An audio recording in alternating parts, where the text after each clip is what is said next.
These are the 5 mistakes that I see quite often as a mountain bike coach, not only with beginners. Are you committing them too?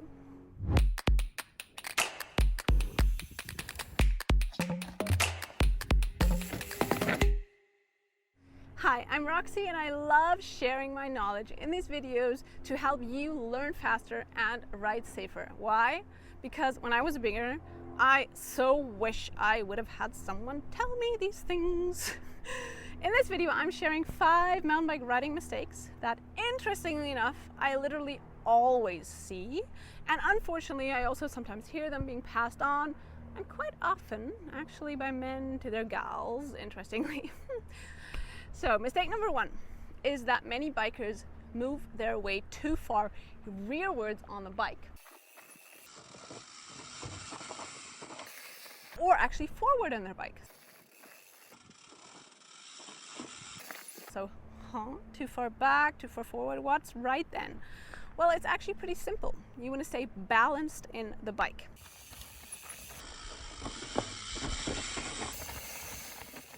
How do you feel if you're balanced?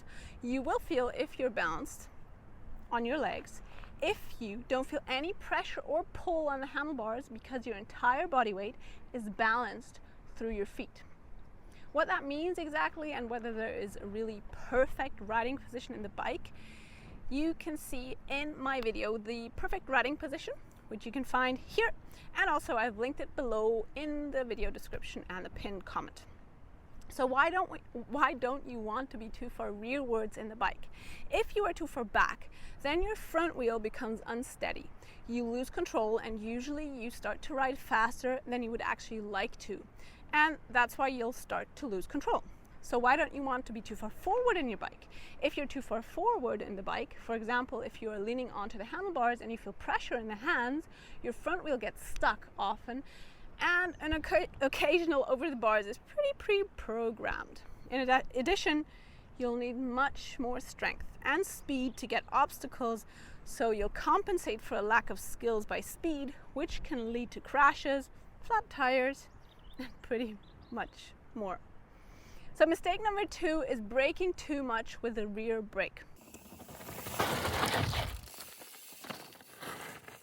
Your goal is to brake with both brakes, front and rear, and to avoid skidding wheels or lock brakes. If you modulate your brakes, using the brake levers like a dimmer, not a light switch, which means you want to drag them and not lock and open them,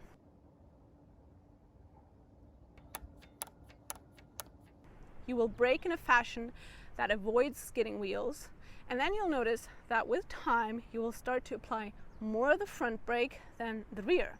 That is because your rear wheel simply locks up and slips much faster, and your front wheel therefore offers you much more braking power. To do this, it's important that you know how your brakes react, that you practice this, and I actually already have a braking tutorial in which I explain in much more detail. I will also link it below. Mistake number 3 is pinching the saddle. Quite often I see and hear that people pinch their saddles and actually pass this on between their thighs. Although this might seem safer at first, it's actually one of the most dangerous things to do.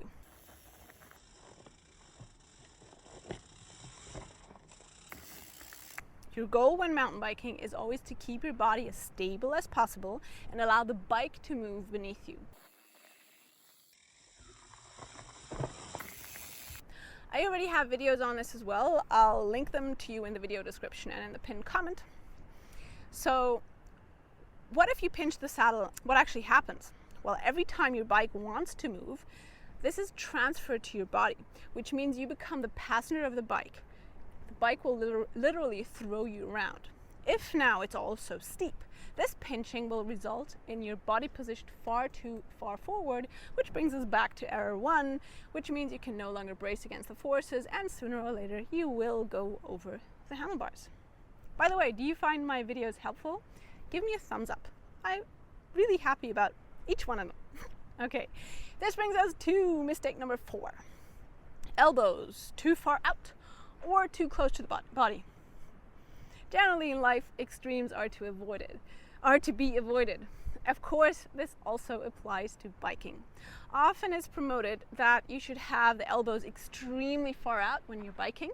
The problem with this is that it puts your shoulder joint in an impingement position as soon as the bike tilts forward into a steeper section underneath you. So the upper arm bone can then rotates, and it can jam the tendon in your shoulder joint. If this is interesting, by the way, I have a detailed explanation of this with physical therapist 𝓡𝓁. I'll link it right here. So if you keep your elbows more natural, so not here and not here, then you're not only riding much more ergonomically, but also you're saving energy. Here you can now see me rolling down a step with the elbows exaggeratedly flung to the outside.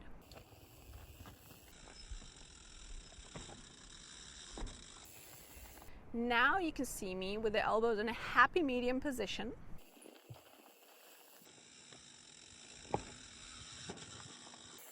And now you can see me with the elbows all the way in, which is also not the goal and stability jeopardizing.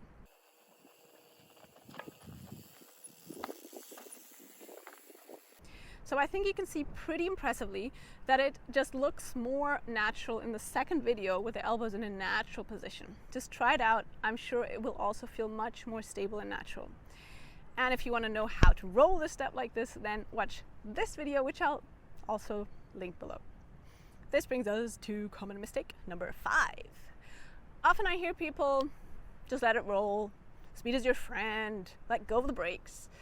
Of course, there is some truth to that, because if you ride really slowly, then you need much better equilibrium, and it's sometimes harder to roll over obstacles. But, here comes the big but. I like big buts, and I do not. No, sorry. So if your technique is clean, you can also roll over obstacles slowly, and you can ride really chunky terrain slowly and with control. And that should be the goal, right? Control. Because if you open the brakes out of insecurity, you're actually compensating for a lack of technique with speed, which can go well, but it will only go well for so long. You will soon hit a plateau or a tree.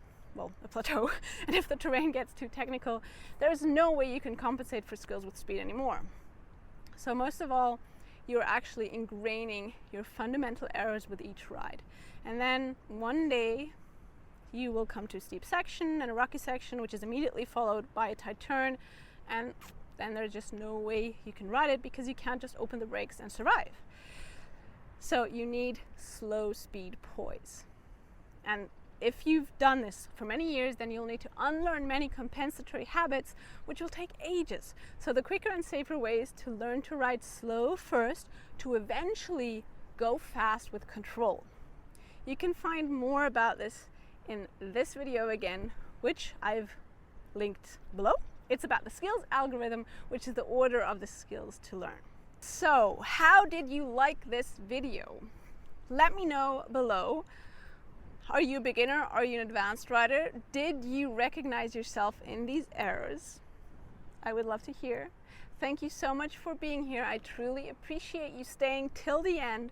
This has been lots of input, so just watch the video again if it was too much in too short of a time.